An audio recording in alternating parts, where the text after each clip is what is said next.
know if you just saw the crazy intro that sounds like you should be going to get your popcorn or turning off your phone before a movie, that is what you were supposed to see. I am Travis Gibb. I am the creator of a whole bunch of books, and we're going to do a creator hangout tonight. Tonight, we're going to hang out with the creators of Cthulhu Invades Neverland. It's a book that Orange Cone, my company, produced, and I have some of the creators here. Some of them don't do a lot of lives, or at least not a lot of lives at me. So we're going to hang out. If you are here and you're watching on YouTube or Facebook or even on Twitter, can you leave me a comment so I know you're there? I just want to make sure everything's working. Make sure you're there. That's really good. Looks like we've got some already. Hey, what's up? Totally excellent. Yeah, man. And by the way, you can be on this if you want, because he is a colorist of one of the cool projects here. We've got John saying hi. John is in the group, so I'm not sure why he's saying hi on YouTube, but good for him. He can do two things at once. Ictus says fire, and Brian says, hey there, Travis. Thank you. I'm about to crack open the fat tire and then invite on my friends here to talk about Cthulhu Invades. First up, I've got Stony Williams. How are you, Stony? How's things? Do I have you muted? I have me muted. Okay. How are you? I'm good. How are you, Trav? Well, we've been spending every night together recently, and it's nice. It's beautiful. Yeah, you know, that first night you were giving me shit about how you have to do more of these books because it's the only time I'll hang out with you.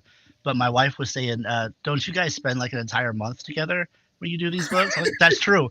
1/12 of the year, like right. I spend more time with you than anybody else at that point. So I need to do more of these books is what you're saying. Right, that's the secret. Yeah. Let's invite our other guest here.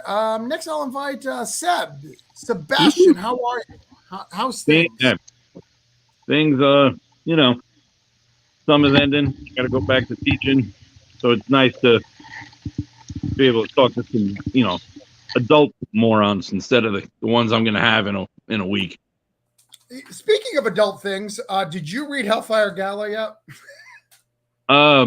Yeah, but only because Rick pulled me a variant cover that had Howard the Duck on the cover. I haven't been reading X-Men, so I haven't really as much anyway. That shit was crazy. If by crazy you mean crap, yeah, sure. No, you're out of your mind. You don't even stick to your booster gold. The only thing I care about is Nightcrawler dressing up as Spider-Man in a month. That's it. But why? Sebastian? But why? Why not? Who cares? We got John here. John, do you care about Spider-Man dressing up as Nightcrawler or Nightcrawler dressing up as Spider-Man? Does that influence you at all?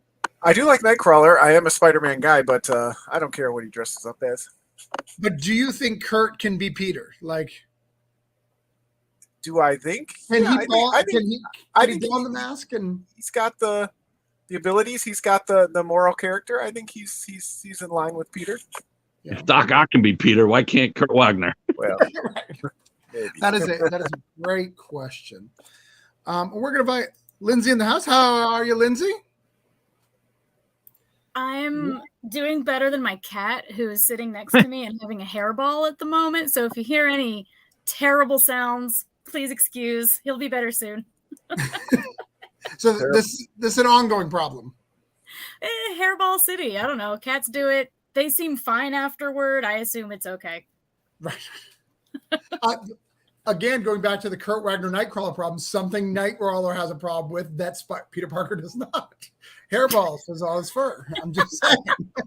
I never thought of that. I bet Beast has a real hairball problem. Right. Yeah, he's probably hacking up lungs. It's that's why he went evil. I don't know. You're growing the hair out again. Maybe you got some hairball problems. There, you got the Lion's Mane going again. Not that much. It's there. I'll cut it up for the Ringo stuff. So I'll cut it up soon. Look pretty. And then we got Michael, who I don't know very well, but he is an artist, Lindsay's artist on this book. So it's pretty cool. He's brought into the team. So, how are you doing? Good. How are you? Well, plot twist, I'm actually Lindsay's cat, and so I'm kind of having some hairball issues. Okay. That makes sense. I keep telling you've got to stop grooming yourself with your tongue. It just doesn't work for humans. So sorry. I don't know another way. I didn't write the rules. We can I get like 3 more people on here. We can do Hollywood Square. I was talking to him about Michael earlier, that Michael came in cooler than all of us. Look at him. He's looking off in the distance. He doesn't want to see his background. Like he's asking me which pill I would like to take, the red or the blue, so I could join the Matrix. You know? And then I could get one good movie and then a couple of sequels that have a couple of good scenes. It's weird. He actually just owns blurry shit. He's just got a bunch of blurry pictures on his walls. Yeah, it's not even a filter. He's a crap photographer. My world is just drunk. So we are here tonight to talk about our beast of a project that we've been working on for a long time, and that is, let's get it up here. Share screen. You'd think I'd have this prepared, but I do not. Cthulhu Invades Neverland. This is a beast. Do you see what I did here, Sebastian? Yeah, look at that panel there. Yeah, but I've edited the panel. It actually has pan on it. Can you see? Can you see that? Do I have to zoom in? And my glasses are on my head. You can zoom in all you want. I ain't gonna see anything. Oh, I see him. Yeah. So it's actual pan. I actually had Carl redo that panel for this to actually have a Peter on there instead of just a shadow, because I don't want to answer questions of why it's just pan shadow. So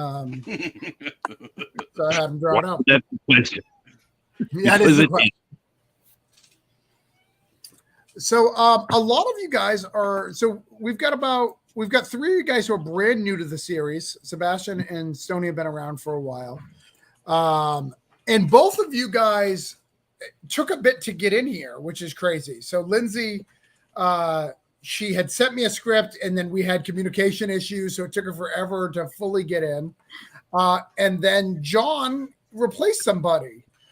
So those are wild. So let's talk about that, because I think when people watch these things, they want to hear about the process of making anthologies. It's not just simple, right? But it's just like, oh, hey, it's easy, and everybody's just involved. So let's start with you, Lindsay. What was the process like, where I don't respond to emails? How does it feel to know someone as irresponsible as me is in charge of such a massive project and so much money? Does it bring you faith? It actually makes me feel really good, because through my publishing company, Oneshi Press, we do one anthology every year, and it's significantly smaller than any of the Cthulhu Invades anthologies. But I feel way better about my own lapses in communication, knowing that I'm not the only one who does it. So, hey, win-win. You're making me feel great over here. Yeah, awesome.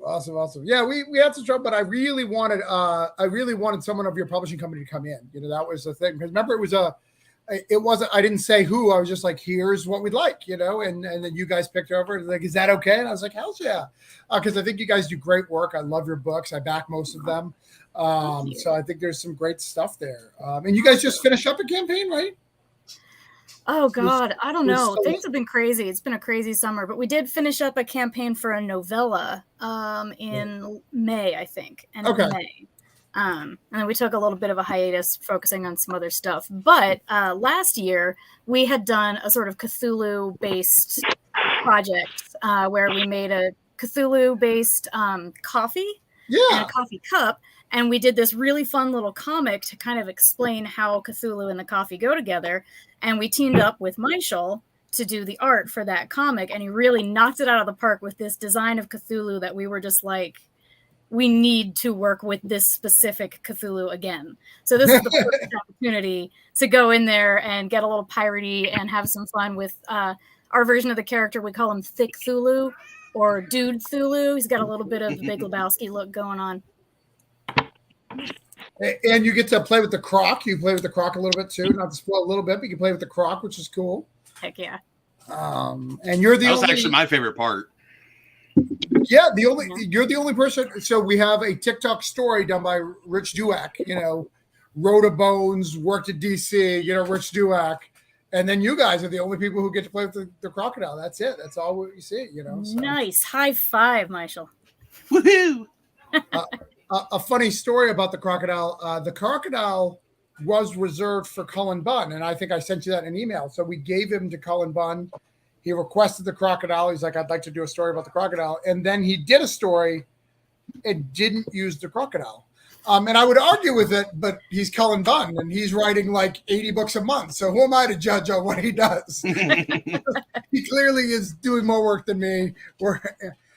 In fact, I don't even think he really wanted to work for me. I didn't realize at the time that he was a Pokemon master and trying to collect every publisher. I make a joke now. Let's go to the Kickstarter real quick. So here's our Kickstarter. We'll go to a minute, but there's a section right here where we show all the stuff. This is just a list of companies that Cullen Bunn has worked at. It's not.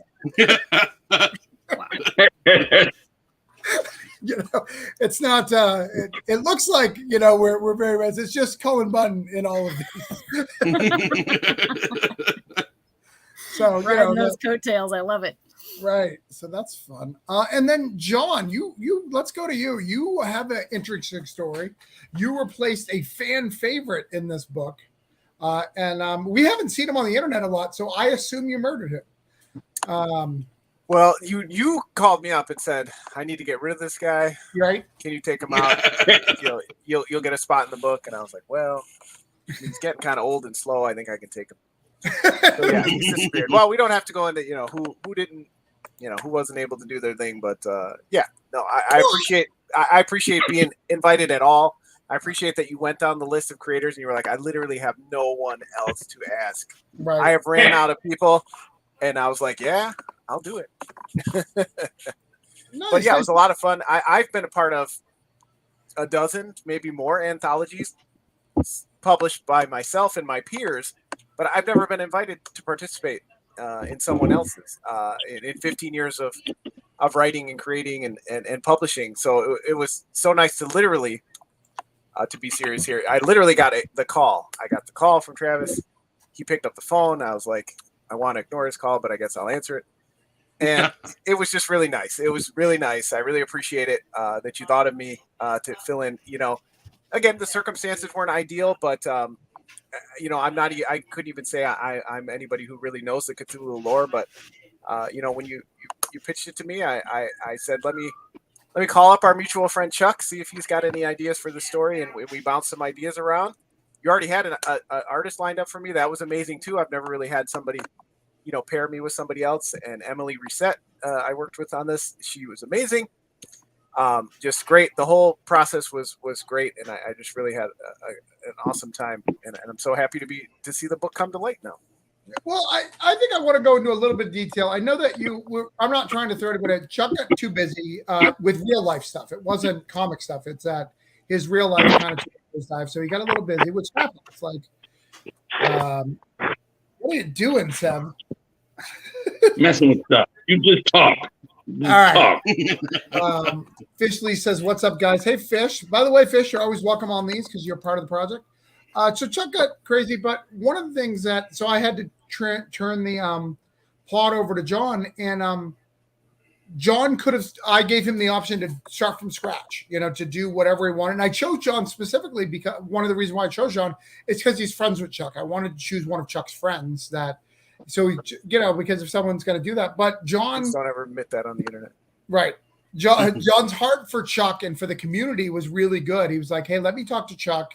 I want his name on the book. And John did every effort to make sure that they co-plotted and kind of put it together to make sure Chuck's name is on the book. And I know it was important to Chuck because Chuck was from day one part of this process, which I think is really amazing and judge his character. Spoiler, if you can see that real quick, there's the notes I took talking to Chuck the day we talked about the story. So yeah, we chatted on the phone for about 15 minutes, wrote down a story. I with his guidance, his ideas that he had for Michael Darling, and I was able to pull in some Cthulhu lore, and I felt like the script, came together pretty easy. I think, I love writing for comics in general, but this was a different way to get excited. And it's been a long time since I was just like, yep, page 1 to page 6, easy, knock it out, send it to him for edit, send it to Emily and you. And it was just a fun process to just see it go that smoothly.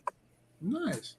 So we have another wonderful lady coming in the house. We have Abby. How are you, Abby? What's up? What's going on? Sorry I'm late. That's all right. What were you doing? A web comic? Were you playing video games? What were you doing? I was dealing with last second chaos, but yes, always web comics. Always reading them, drawing them, whatever. Right. Let's go. Well, I'm happy to have you here tonight. We're going through everything and talking about it. We have talked to Lindsay and John about the experience, and we're going to talk to Michael in just a second about people who had never been in the book before, and then we're going to talk to people who've been around for a little bit. Sweet. Rizerman stands for you. Welcome, Rizerman. Thank you for your solid entrance. Is it? I have to do peace this way, right? Like based on the picture, or is it backwards because of the screen? I don't know. No gang signs. So let's talk to Michael for a second because you're brand new to the project, and you got to see the chaos in the chats. Have you been part of an anthology before? Been part of a crazy thing like this? I've been a part of Oneshi Press anthologies before. Okay. Something to this magnitude I've never been part of before. I found it really fun, though. I was really nervous at first because for some reason I thought we were all starting at the same time. And I came in and realized that so many people were way ahead of me. I'm like, oh, my God, they're waiting on me. So I panicked a little, but then I realized you weren't waiting on me. And it was cool. I had a lot of fun. Oh, awesome. Well, I'm glad you're part of it. I think it's been great having you. I love your art. I love seeing it. And one of the things that's it's interesting as I've done this, and I think Stoney can probably speak for it probably the best. You know, I was very strict on the first one, and then I've kind of loosened up as we've gone. And the reason why I've loosened up is because I'm hiring more professionals. Like I don't have to hold people's hands, you know.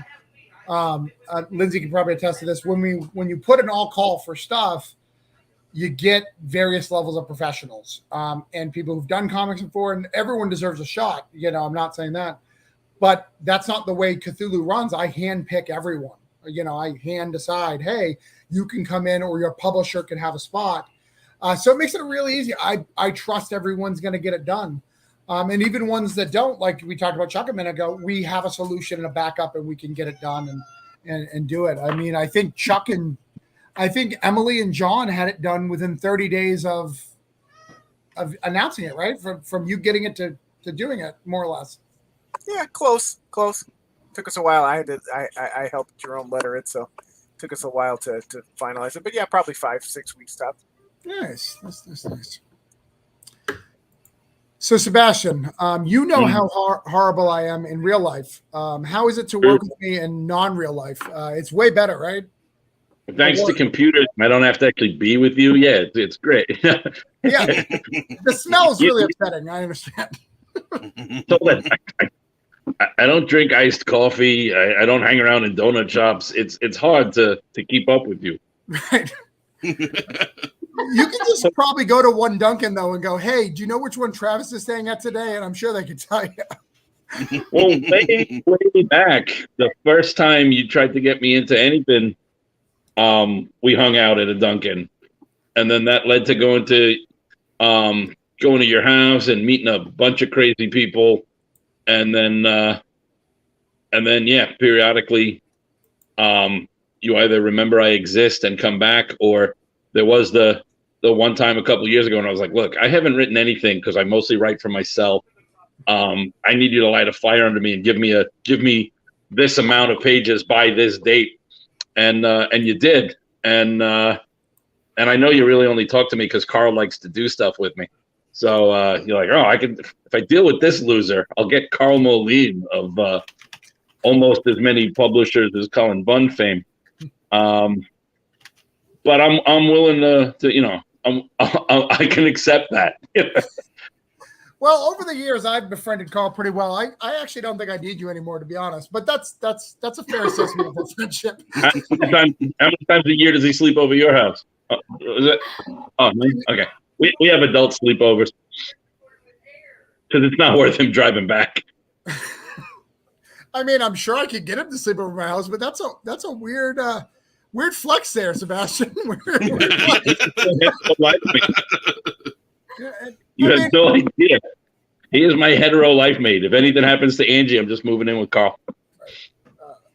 You know, and for the, I have a lot of questions, but I think I'm going to leave it there. That's not answers, but that's why you're afraid to ask them. We'll leave those for the private after chat or after party, depending on how things go. Yeah. Right. So, hi, Abby. Hi. How are you? Fabulous. How are Good. you? Good. So, this is your second Cthulhu extravaganza. How was it? I mean, Cthulhu Invades Extravaganza. Correct. Second Cthulhu Invades Extravaganza. I've done a lot of Cthulhu.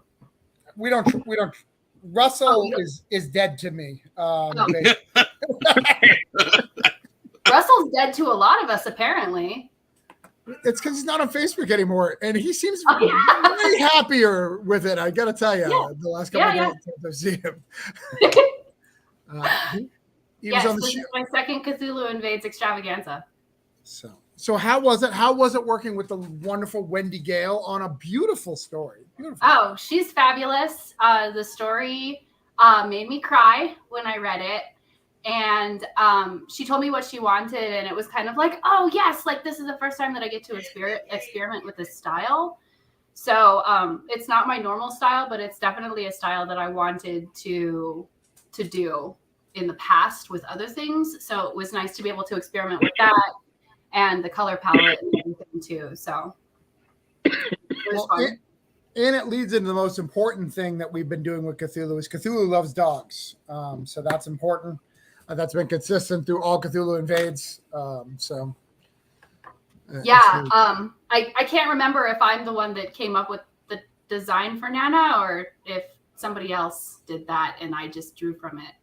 I don't remember because you messaged me on Facebook and asked if I was interested. And then I said yes. And you're like, cool, connect with Wendy. And then we never spoke again until I started harassing you yesterday. That's the way to do it. Right. That's the way most of my friendships work, just for the record. Is that mean little friends? Yeah, that's Sony and I talk once a year for about a month. Sebastian and I talk at Free Comic Book Day at least once a year. Sometimes we run into each other at Walmart. John's pretty frequently, but mostly getting himself in trouble for talking crap about me. Like, people defend me and get mad at John, which I like. I like that a lot. I talk crap about you publicly. Right. I like it. That's the key to That's it. what the You Lord just gotta say something about him, and then he'll come out of the woodwork. Yeah. Hi, Jim. Usually it's your fault though when I'm talking crap. So Well, I know. I remember It's specifically telling the this anthology was like, I want to be in it, and then you're like, so Travis, I'm still not in it. So and then I'm like, here, you're in it. yeah, no, but I said that in January, and then you messaged me in April. Yeah. You didn't respond to me until then. So Fixed. yeah. I saw Yeah. No, I get it. It's fine. I'm here for the chaos. Right. If there's no chaos, there's no Cthulhu. So like last year, my apartment almost burned down. Right. I remember when we were launching the Kickstarter. So like that was the chaos for this year. Hi guys, I keep up with you because of a comic book lover and a close friend who works with you. I watch every time I get a chance. Also, two sides to a story. Like I like chocolate. I like chocolate too. I feel like I was threatened in the middle there. like I'm with you. Like comic lover, cool. Close friend works with me. That's awesome. I watch you every time. Cool. Two sides every. Whoa.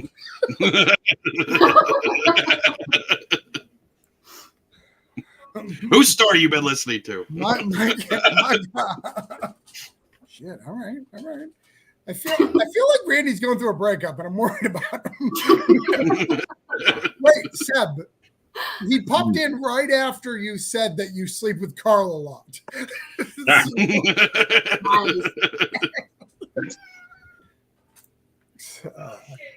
But I like you, Randy, and check in and follow us whenever you want. And if you talk about Dawson's Creek, I'll like you. Dawson's Creek. Does that channel still exist? I didn't know we were live. Yes, we were live. Yes. I have a Discord, and I talk about the most important things: comics, Dawson's Creek, and beer and Duncan. That's what we talk about. They're important subjects that are important to me that I think everybody should talk about. Yes, there's that channel. And Stony. So I hear you're a writer. I was looking at Oz, and it's labeled you as a colorist. Tell me more. Yeah, so yeah, I got into Oz because I know David Galliano. We were in the first Mad Cave talent hunt together, and he's become one of my best friends. And when Corona hit, I decided I was going to go come out of that learning a new skill, and so I decided to learn how to color comic books. And I've been doing it about a month, and David calls me up. He goes, "Hey, I think I've got a gig for you. I'm writing a story for this Cthulhu book, and how would you like to color it?" I'm like, hell yeah, let's do it. Yeah, and then months and months later, Travis finds out I'm actually a writer, and I could have written in it instead. But I have written in both Wonderland and now Neverland. That's my daughter. My kids are going to invade chat. Sorry. Tony's kids invade. That's it. the whole horde of them. Yeah. Well, let me tell you, Sony's wife's named Medusa. So I mean, there's some good stories there. I just got to tell you, and you're very into Viking mythology and like Wicca stuff. Like, there's some cool stuff in your family. Like, I'm all in. Yeah, we're a special bunch. Yeah.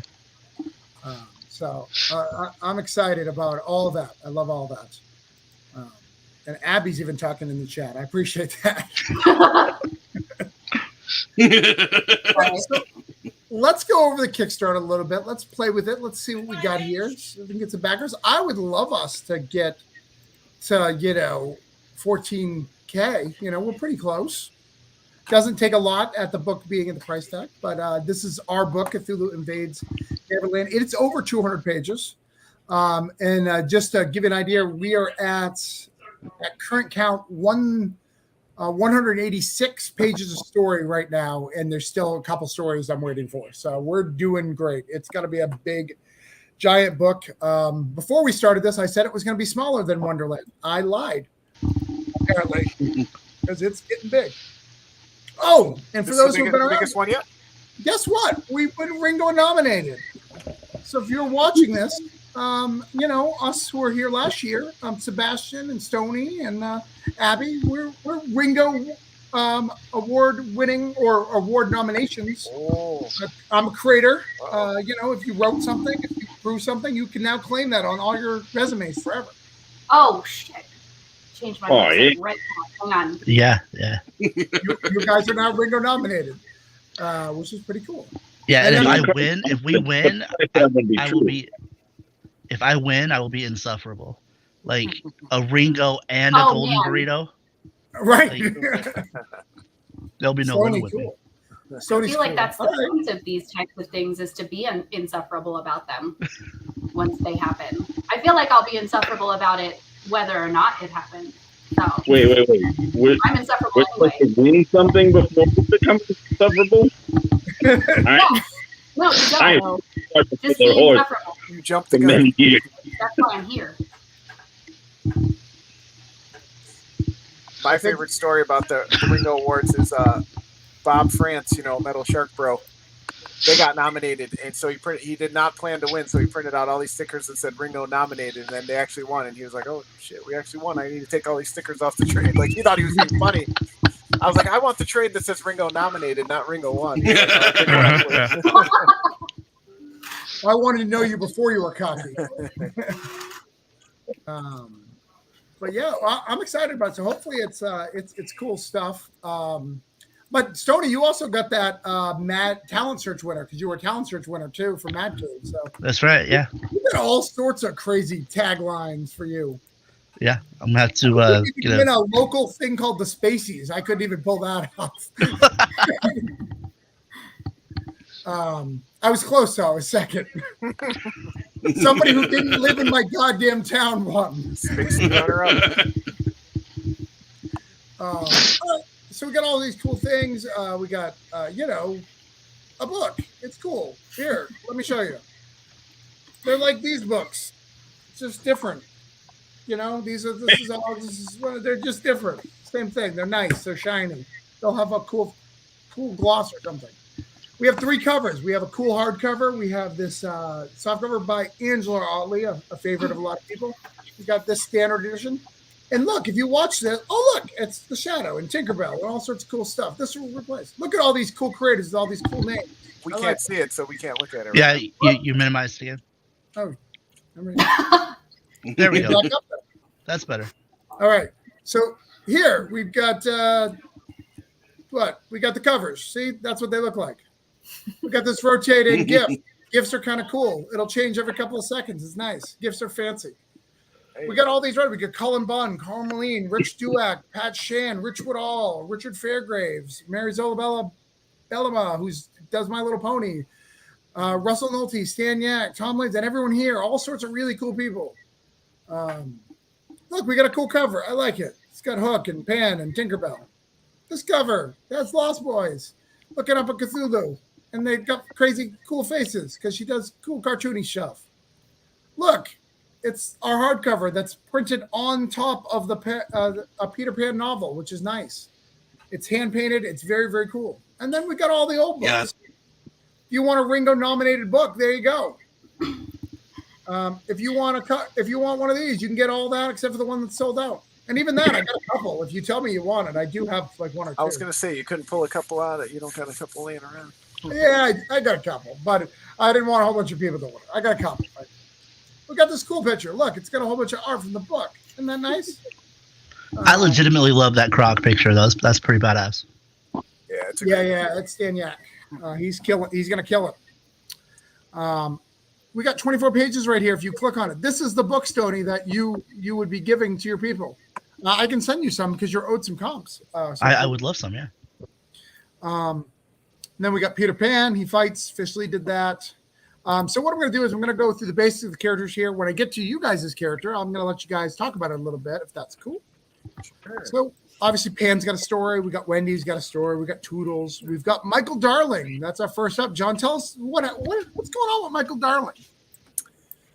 Well, again, not really having a ton of history with the original Neverland or even the Cthulhu mythos. I leaned pretty heavily on our mutual pal Chuck Pinot Grigio, and he was the one who gave me a little bit of the secondary story of Michael after the story. So without spoiling too much, something happens to Michael where he in the later Neverland stories. That we were able to bring into this. And I didn't just want it to be, I don't know, Michael fights a weird monster or, runs from it because he's a kid, he's the youngest and all that. I wanted to make it a little bit interesting. So he meets a very disgusting character in the Cthulhu mythos named Yagolnik. And they have six pages to play together in our story. So yeah, but again, thankful to Chuck. He really planted the seed for this story because, again, if you are into the Neverland mythos, something happens with Michael later in life, and we kind of wrap that into our story. Nice. All right, we got the twins, David Galliano, Stoney's best friend. Abby, thank you. You're here because I can always trust in you. It's really hard when someone like Stoney's like, David Galliano is my best friend, and I thought Stoney and I were best friends this whole time. In my defense, I said one of my best friends. That's not what he said, Abby. Like, what do you think? What do you think? Backpedaling. I think he's backpedaling. I'm just here for the arguments. All right. I feel like Travis always kind of throws himself under the bus on these ones. So. Well, all right. Let's keep going. We got Chris Kerr. We got John Darling in here. We got Neverland Birds. We've got Neverland Shadow. Sebastian, can you tell us about Neverland Shadow? What's going on? And go ahead, tell it. And I got a story to tell if you don't tell it in your stuff. Is it about how I called dibs like a year and a half ago, and then you made me panic? Yeah. But no, I just thought when you mentioned you were going to do this, I knew that there were going to be like, there were less characters, and I instantly started thinking of which ones people were going to be fighting over. I'm like, all right, I'm not going near any of the big guns. I'm not going to try and get Tinkerbell or Captain Hook or any other ones a million people are going to fight over. And then I was like, Peter Pan's shadow. I'm like, that sounds cool because he doesn't talk, and he's made out of like darkness, and they come from darkness, and that sounds like I could do something both stupid and deep, which is pretty much where I live. I live in stupid and deep. Whether or not it's a deep stupidity, I don't know. And then, yeah, Carl was on board from, because we did the Cthulhu together for the last one. And once and he was like, I don't know if I really want to do another, blah, blah, blah. I was like, I told Travis I want Peter Pan's shadow. He's like, then I need to be the one who draws that for you. And I was like, all right. So, yeah, we just did a little thing of, I went with the deep ones because I thought they'd be cool to make Carl draw. And I was like, what am I going to do with a bunch of minions versus a, silent and relatively insubstantial guy? And I just kind of had fun with it and then snuck a little depth in at the end that, or at least pseudo depth, you be the judge. And it was a lot of fun. And then Carl made it look so good. Like, he was showing me like, his thumbnails are as good as his damn, pages. So he's showing me some idea, and I'm forgetting, I wrote it and gave it to him and forgot everything I wrote. That's it. It was from my head onto the screen, gone. And he's sending me shit. I'm like, holy crap, did I really write that or did you add that? He's like, no, that's you. I'm like, oh my God. But then he did stuff on his own because he's been dabbling with colors and whatnot.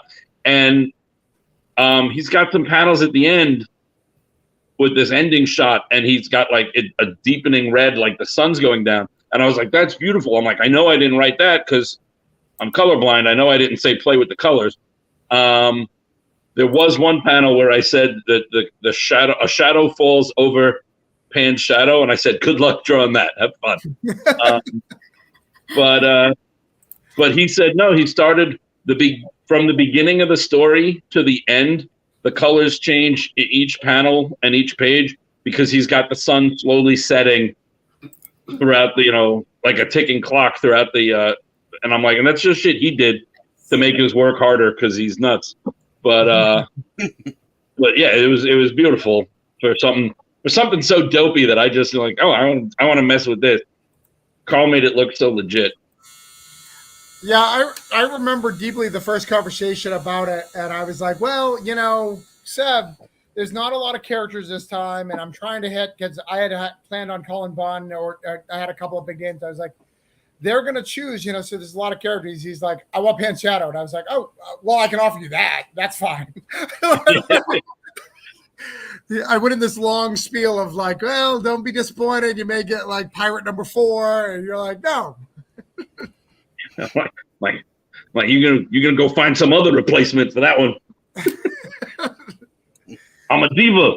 No, it sounds super cool. That's a rad pick, and obviously works well with this Cthulhu world. So I think just the preview image alone looks awesome. So. Smee's beard.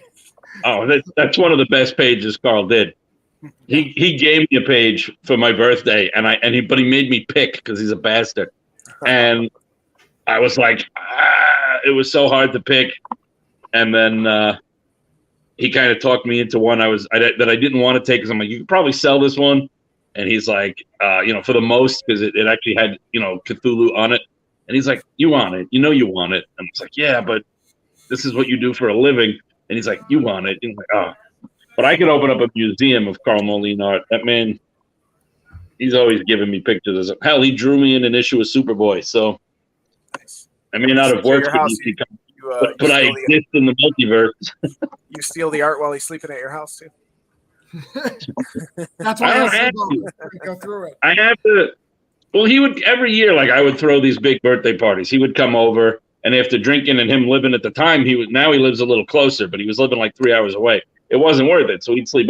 But he would bring pages, and I spend more time talking Carl out of giving me stuff because I'm like, Carl, I'm a small petty man. I will take it. You know, I have all these Galadriel moments where he's like, "You want all of these?" And I'm like, "You offer it to me freely." That would, and I'm like, "No, I will take all of this. Just give me one. You pick, and then sell everything else because you do this for a living." And that is why our friend Carl is poor, because I have a lot as well. Because he is my friend as well. He gave my wife a picture from the last one that my wife really, really wanted. And she has it hung up right next to me. Well, she said the magic words. She said this was one of my favorite pages in the whole thing, and who wouldn't melt at that? All right, so let's keep going. I liked it better without my words on it, but hey. So we got Nana here. Look at that cute little puppy. Yes. Tell us about Nana, Abby.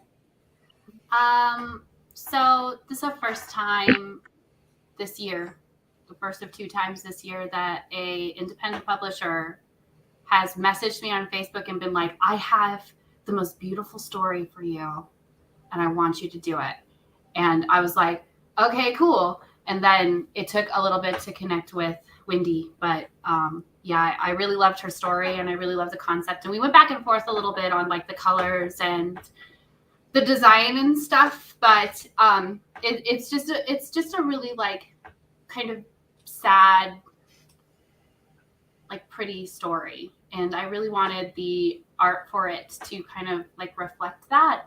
And so I spent a lot of time drawing dogs because I don't usually draw dogs. And now I'm great at drawing dogs. So, or better than I was at drawing dogs. But I feel like in contrast to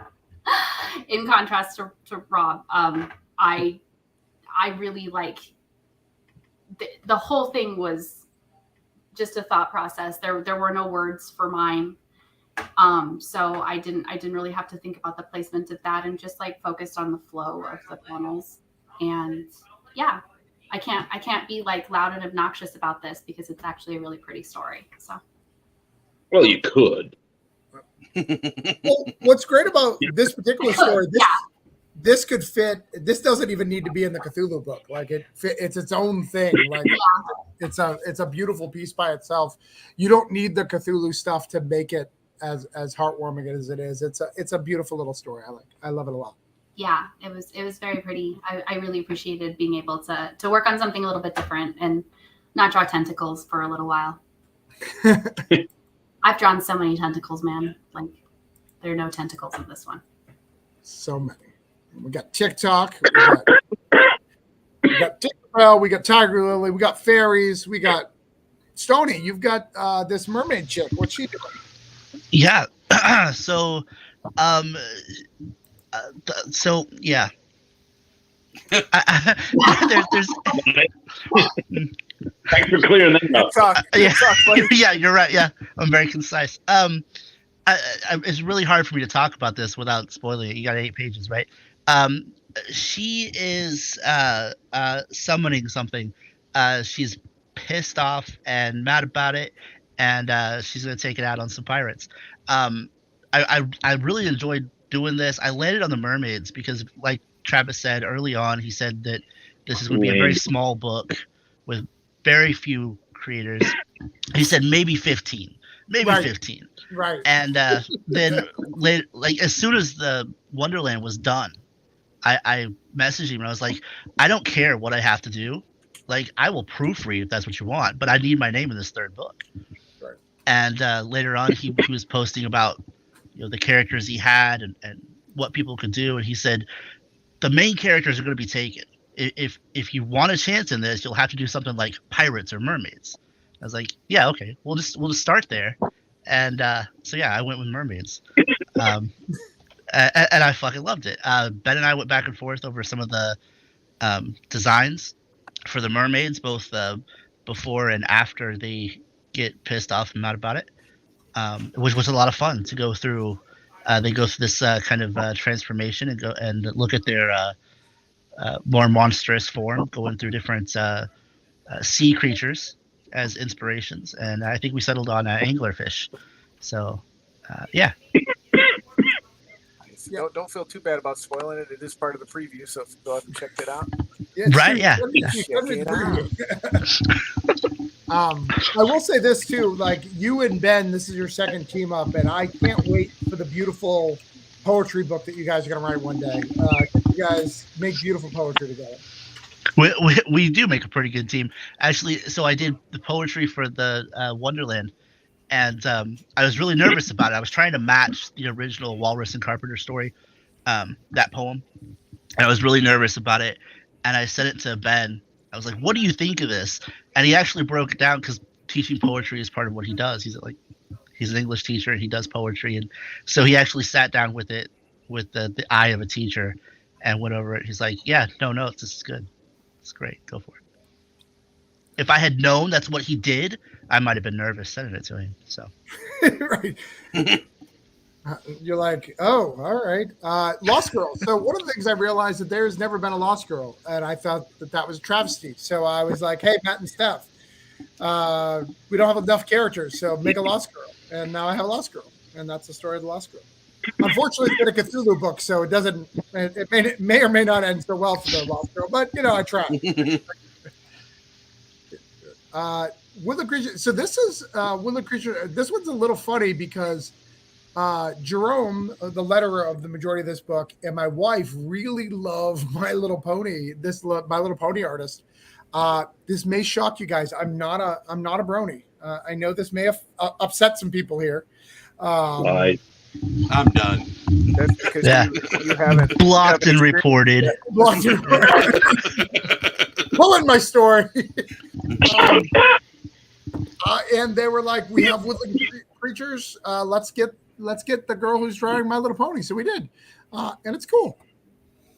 And Pirates, don't die, Seb. Don't die. Was that Seb? Coffin? I think it was. Yeah, just a hairball. Move on. Mr. Smith. We got Mr. Smith. I am doing Captain Hook. So Captain Hook, in the end of book, TikTok eats Captain Hook. So I'm going to show how he comes back to life, because that's a problem that I need to resolve, because you cannot have a Neverland book without Captain Hook. So how I fix that problem is interesting. Oh, you're in this book? I didn't know you were in. Yeah, I'm doing a thing or two. Guess I got to do something. We got Lindsay and Michael here, but before Lindsay and Michael, I want to talk about a little bit. Oh, Abby's talking crap in the chat. I thought all bronies were open about their status. Sounds exactly like someone who is a brony, but don't admit. I do like Dr. Hoofians, the Doctor Who one, only because it was like a parody character made on the internet, and they were just like, "No, that's going to be real." And I was like, "You can't do that!" And they're like, "Yeah, we can." I was like, "All right." So my kids watch My Little Pony, and it's not me. It's my kids. Yeah. And there's actually some really cool crossovers there. That some people from Star Trek do voices for My Little Pony. Patton Oswalt does voices for My Little Pony. And I didn't know that. Yeah. So I'll be sitting at my computer writing, and I'll hear, John Delancey, Q from Star Trek, talking behind me, and I'll go, "Wait, what? That's John Delancey," and turn around. Now I'm watching My Little Pony. So. Hi, Abstracto. So I want to talk about Lindsay for a minute, because I don't think when we started this, we have set rules. And I think I always assume that you know the rules, which is, again, my bad. Yeah. Yeah. Abby understands. I think people, I think I don't always communicate properly. That's fair. That's a fair assessment of me as a person. So I feel like Lindsay and I's relationship when making this is like how it would be me dealing with the ex-editor. I want every character. You can't have every character. Okay. I want 75% of the characters. I have 75% of the characters. Okay. I will take 25 on offer. Okay. I've written the script. I've taken 33% of the characters. Would you say that's a fair assessment? What were we talking about before being insufferable? I think I really just grabbed the reins on that one. But and I love every minute.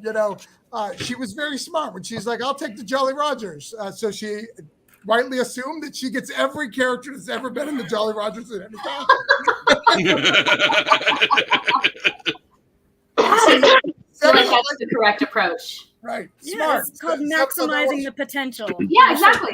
Yeah, I stand by that.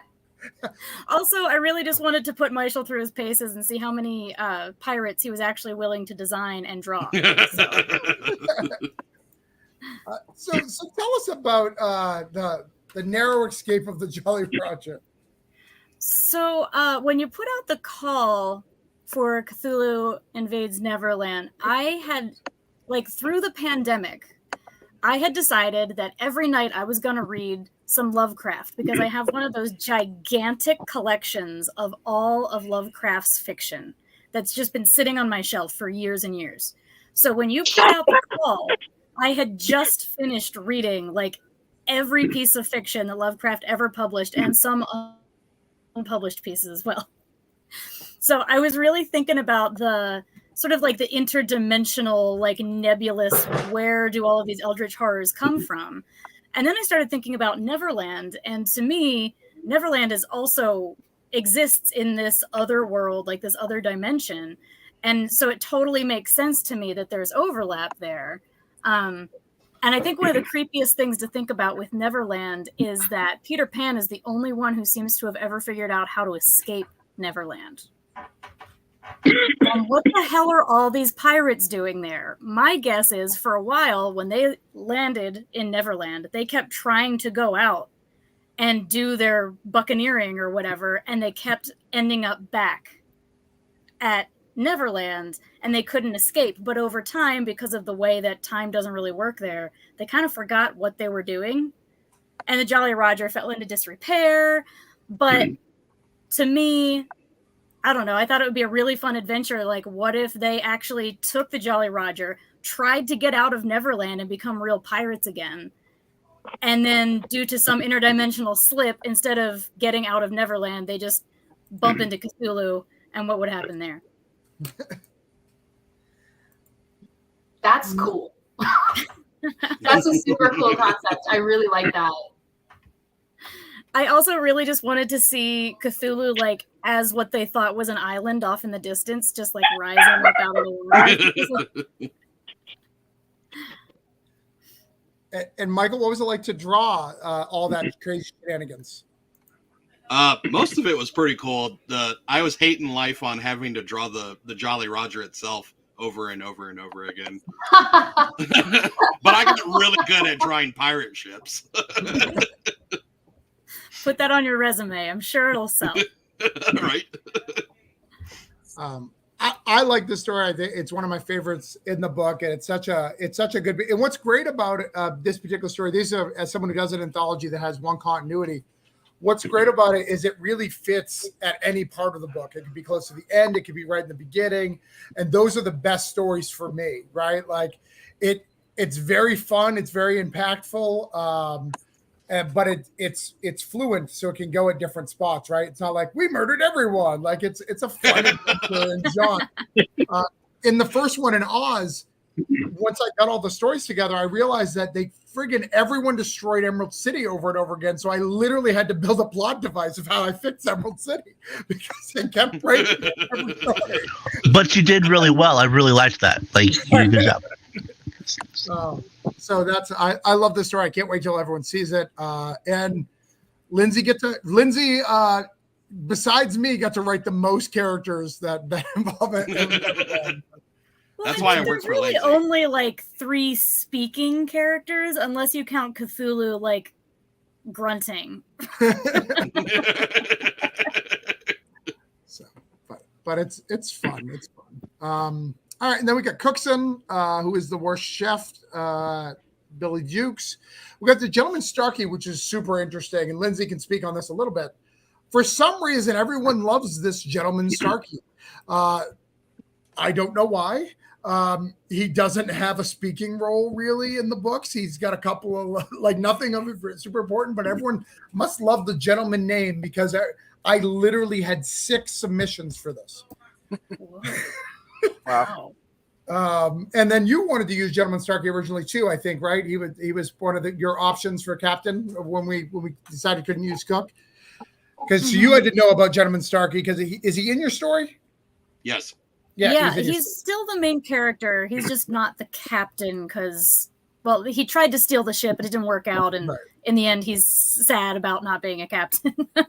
But I think he's he's like the only one of the pirates besides Hook and Smee whose name makes you want to know more about him. Like, right. You know, clearly he's not really a gentleman. So what's his deal? So we tell you that deal. He's got a 2-part story, you know. I don't know why he has a 2-part story, but he does.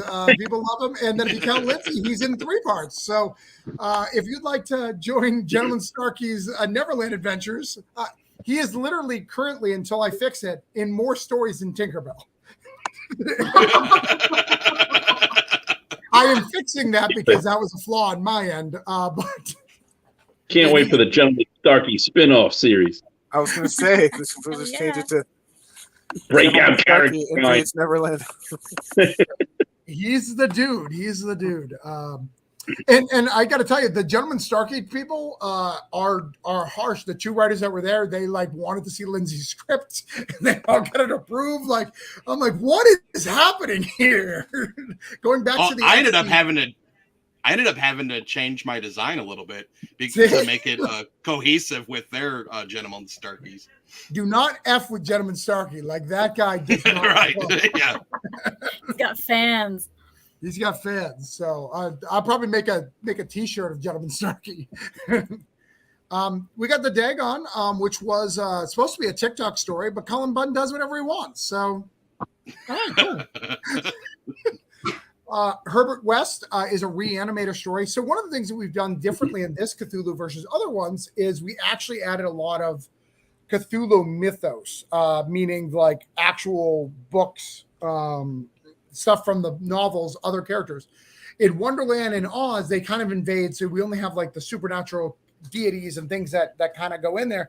But we don't have any of the humans. But because Pan goes back and forth in this book, it allowed us to use a lot more Earth. So we got to do some cool stuff. So we've got Herbert West, and we've got a reanimated story. We've got Detective Thomas Malone. If you know who Thomas Malone is, you'll know that story is going to be weird as hell. And apparently Alan Moore's in the book, if you can tell. So that's great. Good to see our old wizard there. We got the. You've minimized it again. We can't see it. Damn it. My jokes don't land if you do that. Sorry. I tried to help. Sure, that's the one. Hey, Gentleman Stark used all 3 versions like a 3-way Spider-Man meme. Nice. That would be funny. That'd be funny. All right, so let's go back to show all these things. So you guys didn't even see the Gentleman Starkies? You saw those, right? We saw the Starkies. That was the last thing, yeah. Yeah. All right, so you got the dig. We got all that here. We've got the Dagon. We've got Herbert West, again, reanimated story. We've got Detective Thomas Malone. If you don't know who that is, it will kind of ruin the story if I tell you. Again, Alan Moore's here. If you look at him, he seems to be having a bad day. The Yellow King, Hastur, has been in all the stories because I love the Yellow King. I think he's cool. And then Cthulhu, Man's Best Friend, which is the partner piece to Nana. They partner very well. It's a beautiful story too. We've got Dave's Poetry again, and then a whole bunch of pledge levels that you can check out. We're not going to do the hard sell here, but we've told you all these cool stories, all these cool creators who are part of it. You should be part of it. We've got some great rewards, and that is our show. We've kind of talked about everything. I'm going to let everyone go through their own stuff, but please consider backing it and sharing it out to your people and letting them know that we're here because we like it. Looks like Abby would buy the shirt. So the shirt is now getting backers with technicals in the background. I think this shirt's a thing. I may let Oni Press do it. They did the coffee. Maybe they could do the General Starkey's coffee next time, and that can tie in everything. But we got a couple people who are doing some cool stuff. Let me here. Let's talk about some links here. John, we got you. Actually, we'll go through the list. Let's Stoney, what are you working on?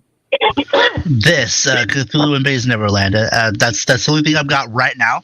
But if you follow me just about everywhere on social media, Bald Bearded Bard, all of the things that I've got, coming down the pipeline that I'll be able to announce soon. Will be announced in those places. So Nice. Seb, what are you working on? Breathing. Not working well. I'm writing another. One of my artist collaborators, Mikey, the guy who drew all my Cat 5 stories when I was doing the anthologies. With those were for anthologies at one point. And then I made a 0 issue where I collected them. But he reached out to me and said, "Hey, I'd love to draw more Cat 5." So I'm working on like an actual full issue. But by working, I mean, I procrastinate. I like that writer's version of working where, I write 3 words and then do a whole lot, I clean my garage, whatever, but in theory, I should have that out, sometime between now and 30, 20. Yeah. Okay. That's good. That's good. Before AI takes over and you can claim that you did it. That's great. That's smart. I'm gonna let the AI finish it. I'm counting on them. I'm like, write this shit. No, write it like me. Write it like me. More bad puns. All right, and then we got Michael. Michael's got he's got a link here, so let's see what Michael's got. I've never clicked this link, so this is probably his OnlyFans. So if it's absolutely my OnlyFans. Send it in private chat. So if you're interested in Michael, I mean, he's got some cool glasses, he's got some cool stuff. We're gonna put it up here. Does the link let us with the blurry background? So first advice on your OnlyFans, you want to get a more revealing picture, like face pictures aren't the best way to go. You're going to make me famous, Travis. I'm telling you. He does web comics. He's got comic book commissions. Look there. Very affordable rates. Character commissions right there. Look at them. Look at all those nice ones. Sequential art. Look at that. Look at this this bebop, this punk rock. I don't know if it's punk rock or like. There's a bunch of different types here. We got regular rock. We've got a little punk rock here. Some ska. We got some ska. Like, there's a lot going on. It's just a different book. I assume it's not in space because if it is in space, like I'm confused. Oh, and we've got a Mr. Zombie here. Yep, Mr. Guy Zombie Hunter. Yeah, nice. He's done some cool stuff. Oh, that's also the Lovecraft arc of Mr. Guy. So tying it all together. Creating Spider-Man because Michael was like, you know what? We just need one more Spider-Man. yeah, exactly. Right. Like we have a lot, but we just need one more. We'll really seal the deal. Look at these. Sony, is that you and your wife? Like that looks. That's me. Yeah. Too much hair. Too much hair. You got game art. Look at all these things. All these cool things. Got a video here. We can with people getting ripped apart. So you can find them on Twitter, X, not Twitter, X. I love that it still has the Twitter logo, though. That makes me happy. Still Twitter.com. I love that a guy who runs major organizations doesn't realize that probably you shouldn't switch things over a weekend. Right. We got Phil saying hi. All right, so Mike, we've seen your OnlyFans. There was no nudes behind a paywall. So we're gonna see. We're gonna see some more nudes and no $10 shipping. Got it. All right, Travis, I'm gonna jump off this thing so that I'm not coughing over the rest of your. I don't breathe well at night. Well, good night, Seb. Thank you for stopping by. Thank you for hanging out. Good night. You guys take my breath away, literally. Bye.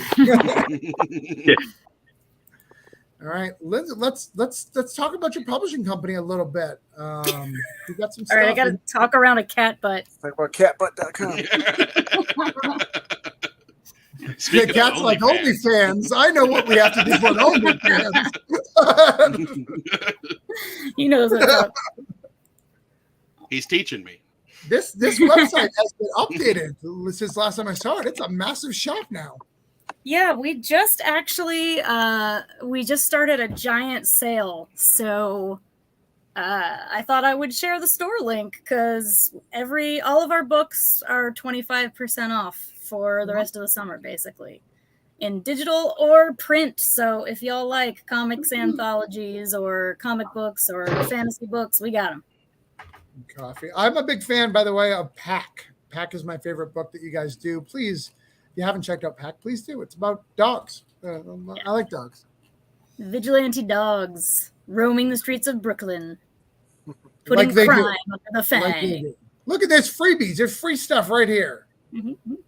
You just gotta fill it. You just give me your name and email, and they'll give you free stuff, which is nice.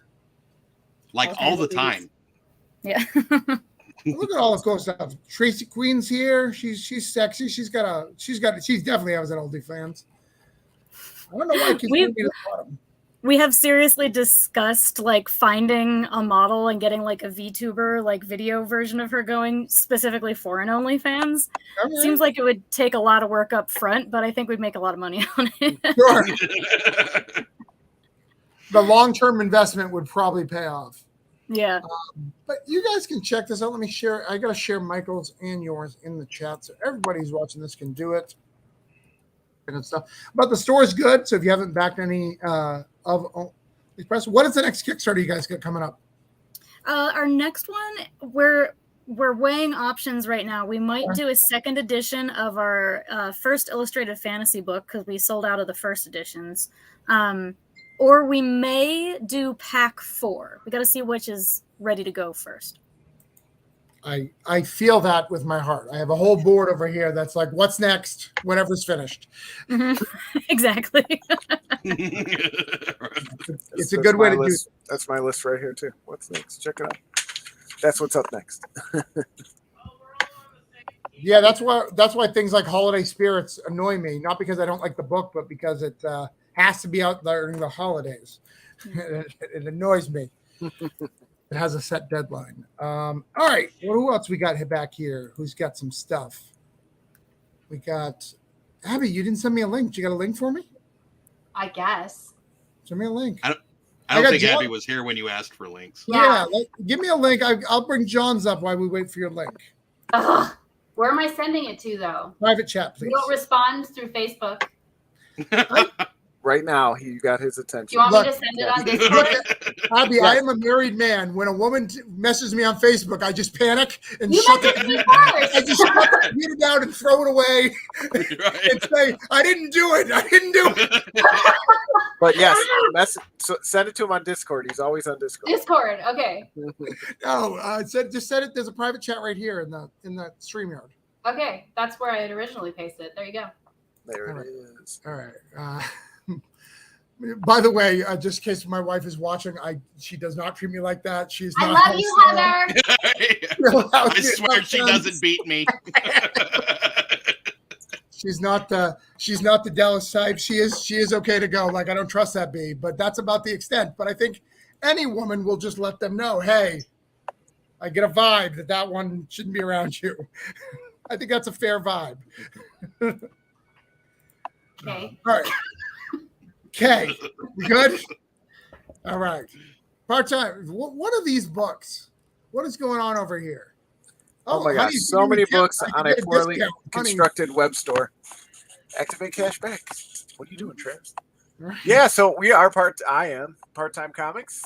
We just had a successful Kickstarter for Drumsticks of Doom, issue 4, the end of the first arc. We've put out 4 issues in the last year and a half, and Dan Doherty, and my co-creator, and I are so excited. It is up now for pre-order if you missed the Kickstarter, but all of our books are available on storenv.parttimecomics.com. And so we don't get a ton of orders through the web store, so please, if you're excited about the Kickstarter and you didn't have a chance to back it, pre-orders help just as much. But up next for us is Steve Howard, the end of that miniseries. You saw Travis just pulled it up there, as well as Child Possession Services is coming back. So, we've got multiple series in full swing now, in our third year of production here with Part-Time Comics. Nice. And I'm a big fan. I actually have everything here except for Bulletproof Chicken, I think. Yeah, and that was actually before Part-Time Comics. So you've been a big supporter. We really do appreciate it. Yeah, I'm a big fan of Drumsticks of Doom, so let's share that out. Make sure everybody can see it. Again, it's a poor OnlyFans, but everything else is good. Again, more body, less faces. Yay, it's not just me. Right, it's not just you. I don't put my face anywhere on the page because I want people to actually stick around. That's that a one fair down. assessment. I understand. Right. And let's see. Then we've got Abby, who's been doing all sorts of cool work lately. Yeah, my OnlyFans got shut down for copyright infringement and inactivity. So it's not on there. All right. I guess we'll go with webcomics. Dude, your cat wants a show. He got done with his hairball. Now he wants a snack. It's like, I survived it, Mom. Cat. Look at me. Oh, there you go. Look at that majestic beast. All right. Except the cookies. This is except cookies. Except cookies. Portfolio. I don't know. This is published. Let's see. Sequentials. Ooh, look at these. Lots of cool stuff. Got storyboards. Look. Single illustrations are going to load, or are they not there? They're not there. Okay. I got lazy. Oh, visual here soon. Look, it's clearly labeled that. Yes, it is clearly labeled. Promo pictures. Well, reading is the hardest part of being a writer. Well, apparently typing is difficult for you too. So right. Where's the win in this situation? Yeah. Basically, I'm bad at my job, and if I get a Ringo, like it is really not the best idea for anybody in the comic market. Is what I'm going to say. But if you want to give it to me, I'll take it. Look at all these. Look at things: burritos and mediums, inspiration. I love this. I like it. It's cute. And look at this. This is cute. This is your webcomic, right? That is my shitty webcomic. Yes. It's not shitty. Hashtag Ask ID on Webtoon Canvas. Oh, and you can buy coffee. Look, there's coffee. Yeah. Coffee shop. Oh God, I guess you can click that link too. I don't know. There's a lot of links. Don't go through all my website. Like, oh, it wouldn't. It opened for me, but not for you guys. So I'm looking at vases. There's all sorts of crazy stuff in here. Yeah, I do a lot of things. Don't go through my whole website. All right, I won't. It'll take 2 hours. I don't know. I got some questions about this horror vase. Like, do you sleep well at night? Are you okay? No. Are you okay? No, I said no. I said That's no. my answer. No, I'm not okay.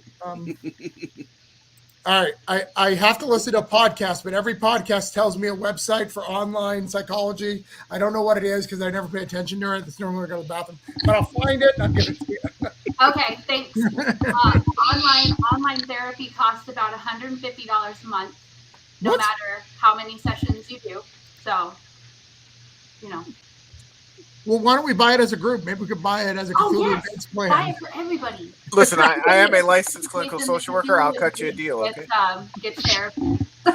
Yeah, let's see if we can do therapy. Can we buy a group plan and we'll just get everybody? I think it'd be great. It'd be really great if, like, imagine if we get a group plan, but everyone can switch the doctors. So, like, you go and like, oh, I'm sorry, I switched you to a different doctor, but Abby had you last time. I don't want to go with you, so we're just going to reschedule. The doctor's like, good, because she freaked me out. You're probably saner. But thank you guys. Thank you for coming out. Thank you for being part of this project. Again, share, love it. We've got a long way to go, ladies and gentlemen. Currently, we are at, I haven't looked at it in a little bit. I won't bring it up, but we are at 13,424 and 280 backers, the same where we started this podcast. So We need you to share this out. We need you to keep clicking. We need you to keep doing it. More shows all the time.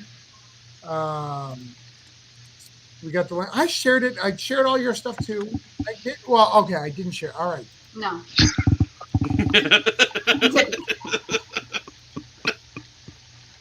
Abby just likes to watch me fail. She lives her whole life waiting for me to make a mistake and then pointing it out to make me question my life. And she wants me like 4 months to reply to her. Just saying. But I love you guys. Rock on. Live free or die. Back Cthulhu Invades Neverland. We need your support. We're not quite halfway there yet. We are going to fund. But these people want it. They want books. The more books I can get, the cheaper I can give them a discount on it. There's all sorts of stuff. Drawn Chalk, who's in the book, popped in to say hi. Hi, Tyler. How are you? But we love you. We support you and anything you guys need. Yes, Tyler, you're leaving this. You signed on. We are leaving. That's the way it works. Back for all the technicals. Does anybody else have anything they want to say before we leave? All I want to say is thank you again. It was so great to be a part of this book again. The first time I've been invited to anything like this in 15 years of writing and publishing. So I am over the moon to be a part of this book. I came in late, so it's fun to kind of catch up on how all this came to be and just be part of such a cool thing. Thank you. I appreciate that. But we are outie. All right, Peace. Cthulhu Fatagan.